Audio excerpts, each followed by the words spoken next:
This is how we ride. This is how we do. Riding mud, sliding up. You know, that makes me want to turn to this Danny Dietrich.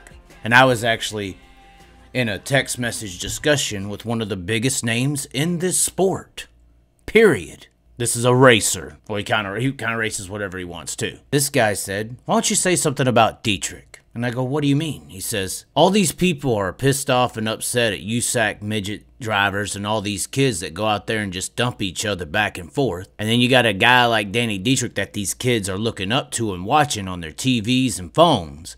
And he goes out there and dumps a driver on a half-mile track in a 900 horsepower sprint car and basically gets out the vehicle and admits to attempted murder." And I go, "Whoa, that's a little serious." And this person goes, "Well, I mean, haven't people died in sprint cars on half miles? Isn't this a life-threatening sport if things go wrong in the wrong way? What if he flips over Rahmer there and a guy doesn't have nowhere to go and clobbers right into the top of the cage and kills him?" But at the end of the day, the point is Danny Dietrich is a person that will go out there and admittingly wreck people in highly dangerous situations on purpose.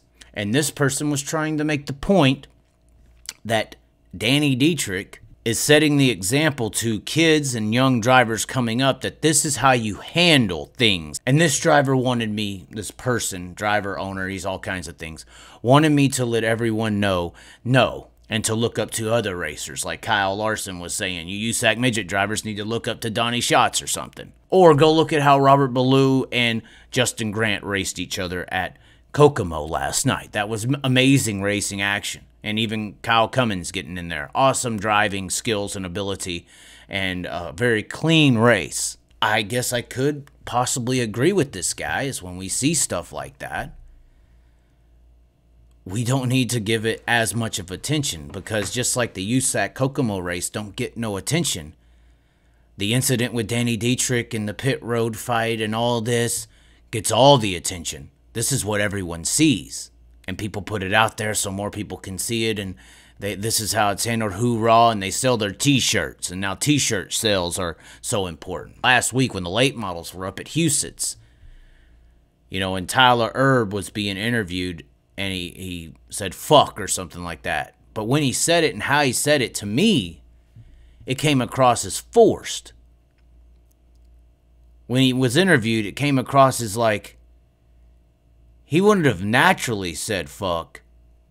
But he said fuck, it seemed like, because it seems like that's his persona. That's what's going to sell a t-shirt. Is if I say fuck right now in this interview, yeah, that's going to get somebody to go buy a shirt of mine because I said fuck. Or this curse word or that curse word. These words, this attitude is going to sell me a t-shirt. And you see a bunch of drivers somewhat act a certain way or be a certain way to somewhat appease masses that may support them. This is how we ride.